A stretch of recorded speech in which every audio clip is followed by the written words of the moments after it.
and can't wait to hear what you have to tell us. We've got a few short slides, and it's funny, Ben, you mentioned, let me share screen. Figure out where I'm at here.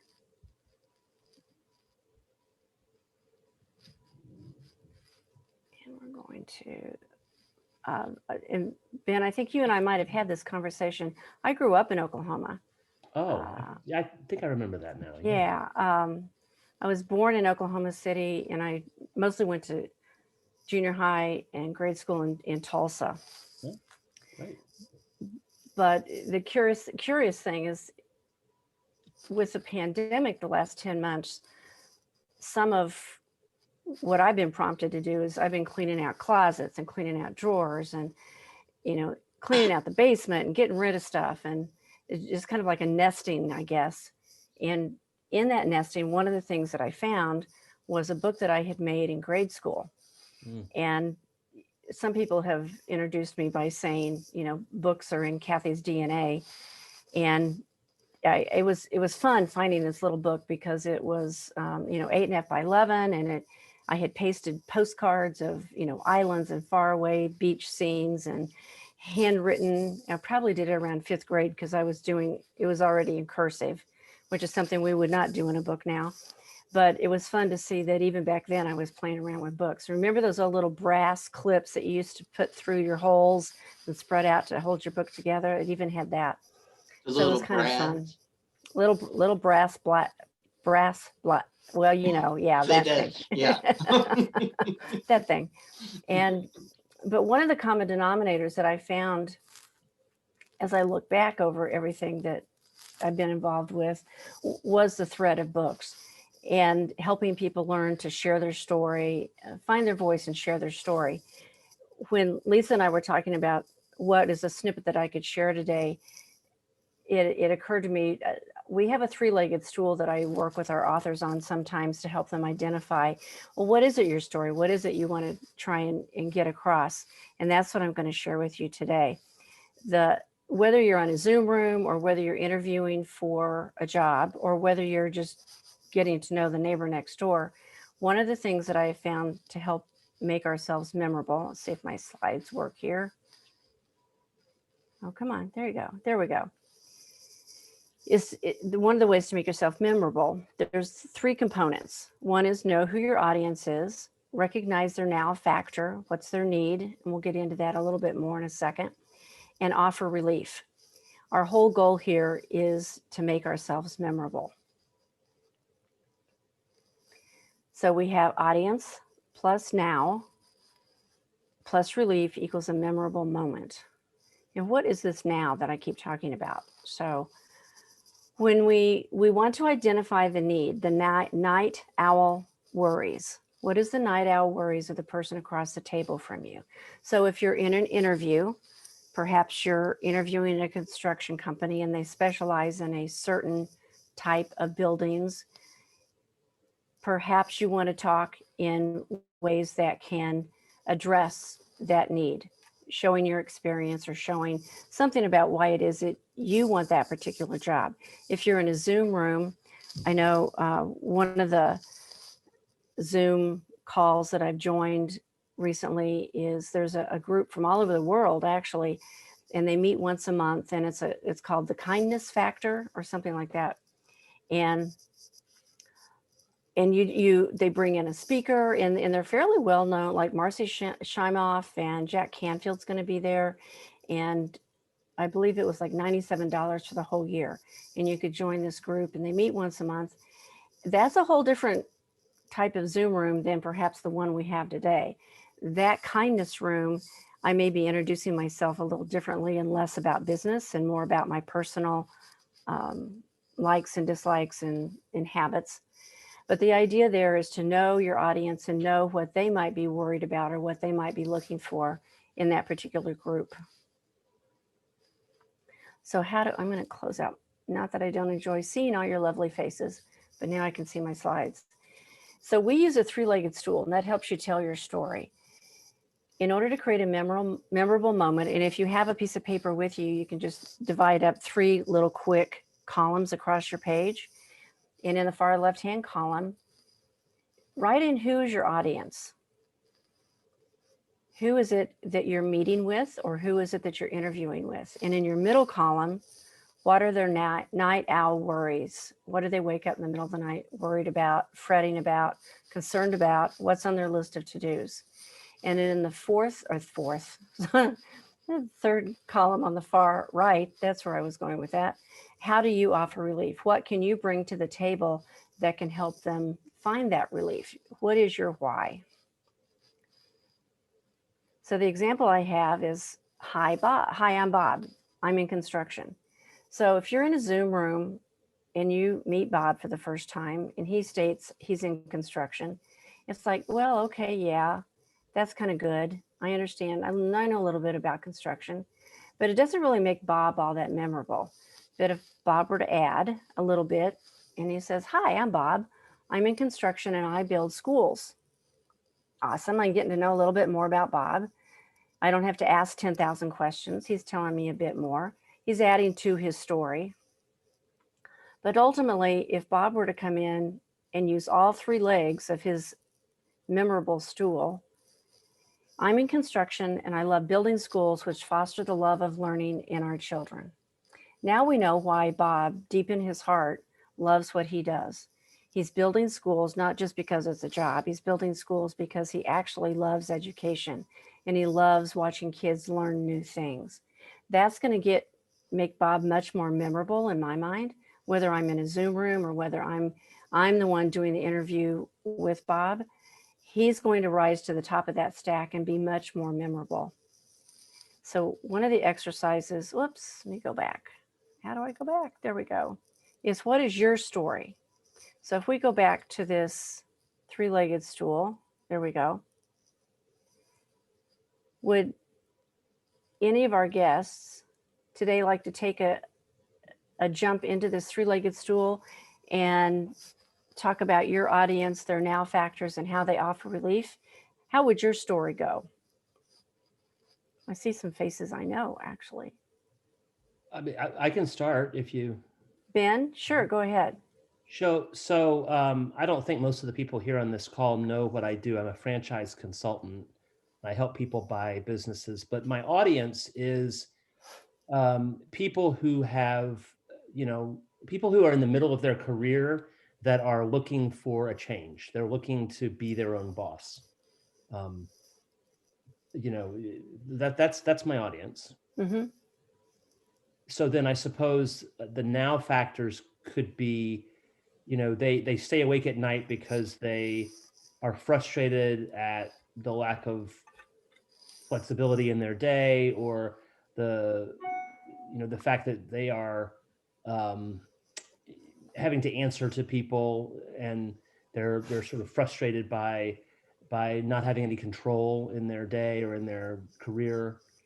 And then how do I offer relief? It would be, I offer them control. I offer them a chance to have a new start, a new career, so to speak. That's not how I would phrase it if I, had time to think about it. Right, right. And so what is it about this industry that you love that drew you to it in the first place and keeps you in it now?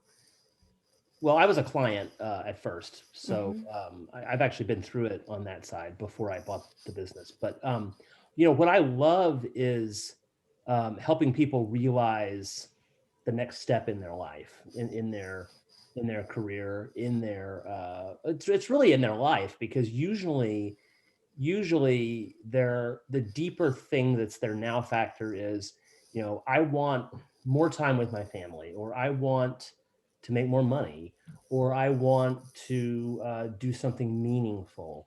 If you're in the fifth floor of, an office building and you're a division vice president and you've worked your way up for 10 or 15 years, I mean, you might be making money, but you may not be very happy. And so the now factors are that they want more control, they want more meaningful employment, and so what I like about what I do is the ability to give them that, and allow them to really take the lead in figuring out what that is. Because I don't just say, oh, you need to buy Jimmy John's subs, and I'm going to try to sell you a Jimmy John's subs. You know, I go through a deep analysis with them of, Mm-hmm. you know, what are their strengths, weaknesses, work styles, communication preferences, et cetera, et cetera, et cetera, et cetera. And then I work with them to find whatever that is. So you could say, hi, I'm Ben. I help people start new businesses so they can find more control in their lives, more free time to spend with doing the things that they love. And what might be a third one? well, I mean, I guess the biggest thing I hear is control over their day, control over their destiny. You know, so they're not, so it's not on somebody else to say, oh, you get to have a week off, but you can't have this week off because we're busy. So it's going to be Right. months, and then you get to have a week off, or oh, you know, we need you to lead this particular team because they're having a problem, and so we're going to grab you from what you're doing and move you over there. It's lack of control over their life is what most people. So ultimately, I mean, I just heard you say it also, is that ultimately you're helping them create their own destiny. Yeah. Yeah. That's awesome. Terrific. Thank you for that. You're welcome. Thank you. Anybody else have any questions or want to run through the three-legged stool with your story? I see your mouth moving. Sherry, I can't hear you. I'd like to take a shot at that, Kathy. Hi, good morning. And for anyone who, good morning, and anyone who is considering publishing a book, Davis Creative is the right show. That's how I published my book, and it was a great experience. My audience, I work with people who have hit a wall in their career transition. And what keeps them up at night is they think it's too late, that they're too old, they have to settle. And I offer relief by giving them hope that there's a different outcome possible. And I challenge their assumptions by saying, is it true? How do you know it's true? And if it is true, the go around. So as a career strategist, I'm always working with the obstacle that's getting in the way of career success, as opposed to saying, yep, it is too late. Yep, you better settle. Yep, you know, take a pay cut. And it's just a joy to see people wake up to their lives to see that, oh, yay. Awesome. So similarly in the sample where we showed, is there a way that you think you could narrow that down to a 1 or a 2 sentence? Let me go back to our sample here. Here we go. Where Bob said, I'm in construction. I love building schools, which foster the love of learning in our children. And you could say something similar to, I'm in the recruitment field. I don't want to put words in your mouth. I'm not in recruitment. I'm more of a teacher, a strategist. I teach people how to fish rather than giving them a fish. So let me work on that offline, Kathy. But sure. this is a good start. No, that's awesome. Thank you for jumping into that. It sounds like you've identified your audience very well, and again, it sounds like they're the main now factor, the night owl worry factor that they have when they wake up in the middle of the night is, you know, creating change in their life. Is that correct? Correct. Yeah. Or awesome. Feeling stuck and don't know how to not be stuck. Terrific. So I know some of you joined us a little late, and thank you for joining us this morning. We're just going through a quick exercise here on how to develop your story, whether you're in a Zoom room introducing yourself or whether you're in an actual interview for a new job. And some of you is there anyone else that would like to walk through? I'm dealing with my technology here. walk through the three-legged stool pattern. Are there any questions? Lisa? I was just going to say, I think there are several here that are in sales of some sort. Can you kind of translate if that would be helpful? It's a great, exactly. It is a great sales tool. If you are in sales, hopefully you are talking with your audience when you meet with them. And Ben, I think, gave a really good example of that also with, you definitely knew your audience, knowing what their now factor is. The night owl, what do they wake up in the middle of the night worried about, is something that can be done with a little research, something that can be done by asking questions in advance, which is part of your sales process. And I think ultimately it's important before you walk into that sales situation is to know why it is that you're offering what it is that you're trying to sell. So Ben, if I could use you as an example again, you mentioned you had gone through this experience yourself where you had first been involved with the company as someone interested in walking down that path of business ownership for yourself. So you knew what it was like to be in that situation, and you knew all the feels and what that potential new business partner or business buyer, what they felt and what they were looking for. So knowing your why as to why you're involved in, what it is that you're trying to sell, I think that's ultimately important. If you're inauthentic in your sales process, people catch on to that. Being able to get into touch with, why am I involved with books? People, I get that question a lot. How did you end up doing what you're doing? For me anyway, we continued to pivot our business based upon need. But then I also realized that as we were pivoting, we were also going down a path, and I just kept having more fun. So I just kept following the fun. And sometimes that's what helps us identify our why is, That's good. what is it that's fun? What is it that you love about what you do? And how can you do what you love and get paid to do it? And for me, reading books and being around books, every room in our home has books. And it just was a continuous theme throughout my life. That became my why. Any other questions? I love the follow the fun. Yeah, me too. Yeah.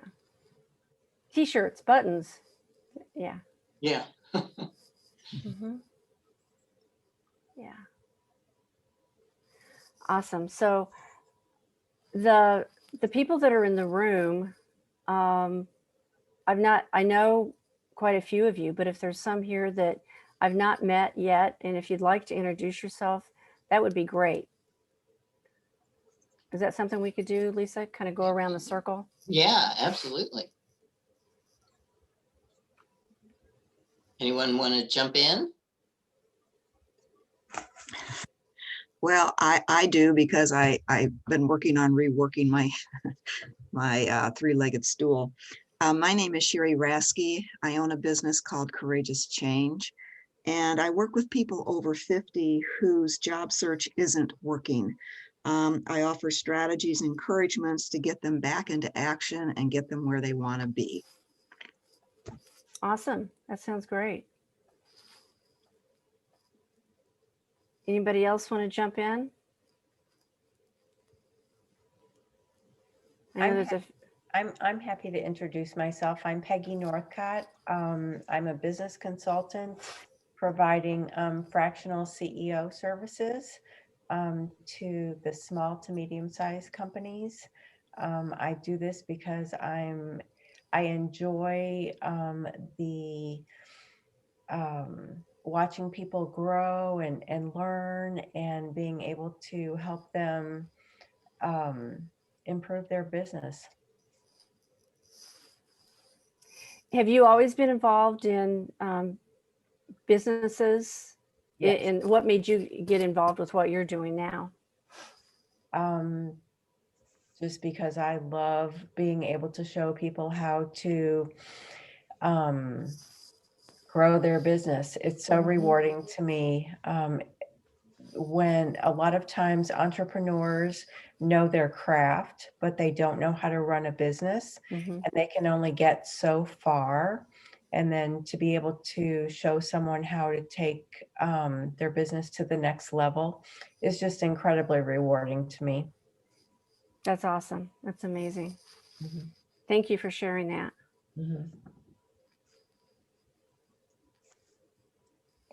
Terrific. Well, I have a question. Are there specific questions that you recommend to get to there now?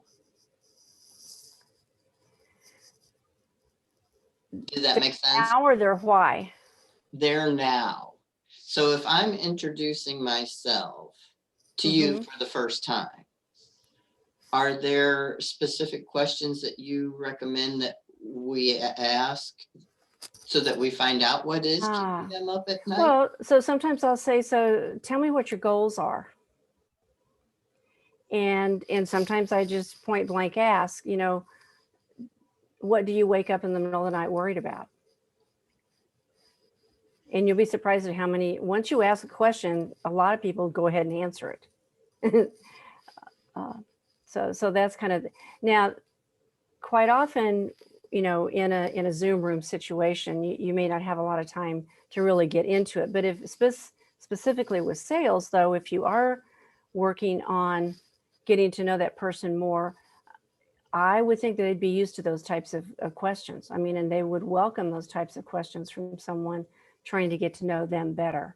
You know, it's, for me, I always go back to the who, what, when, where, why, and how that a journalist would use.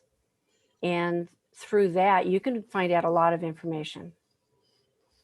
And whenever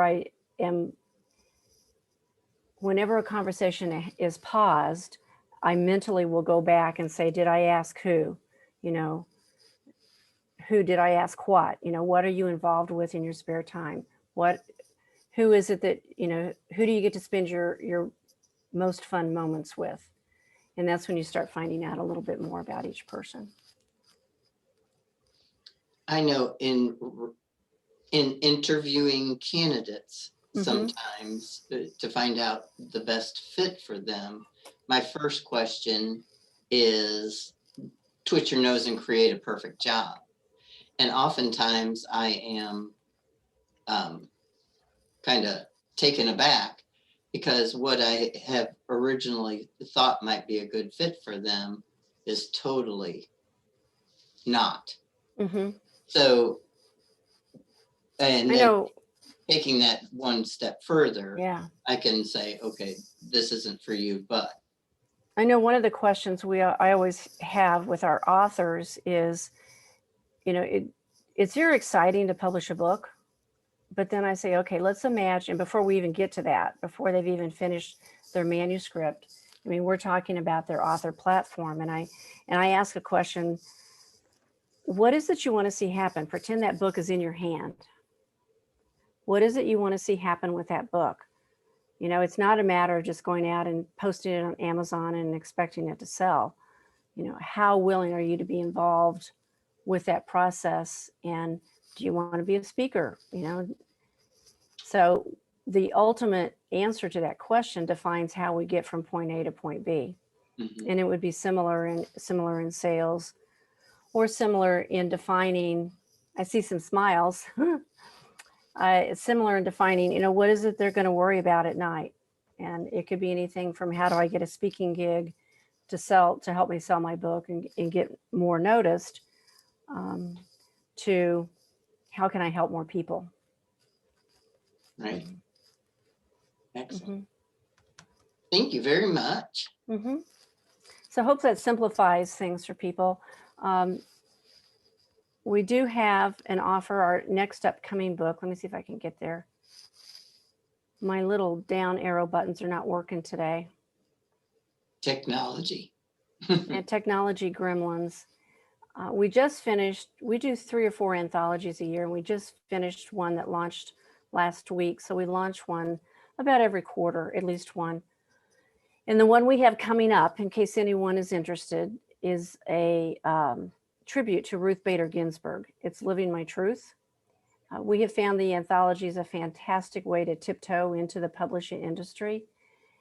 And with our program, you don't have to worry about how to write the chapter because it comes with a professional writing coach. And each of our anthologies goes through an Amazon bestseller campaign, which is always a lot of fun because you get to know the other authors in the book and you get to add that Amazon bestseller status to your list of credentials. So if you are interested, anybody on this call gets this reduced rate through the month of February. If you are interested, just reach out, and I believe I'll put my email address in the chat. That'd be great. Typically, how many authors do you have in an anthology? Again, sorry, technology. It can range anywhere from 20, the most we've ever had is 39, 40. We did one of those last fall. And we've learned a lot. We're on the RBG one will be our 15th anthology over the last 10 years. So it's a great way to tiptoe into the world of publishing. But thank you for letting me be here today and share a short way to develop your story. And if anybody has any questions or would like further conversations about how to tiptoe into publishing, I'll put my email in the chat. I really appreciate your being here, Cathy, and everyone else too for participating. Thank you so much. See everyone. Thanks, guys. Soon. Thank you.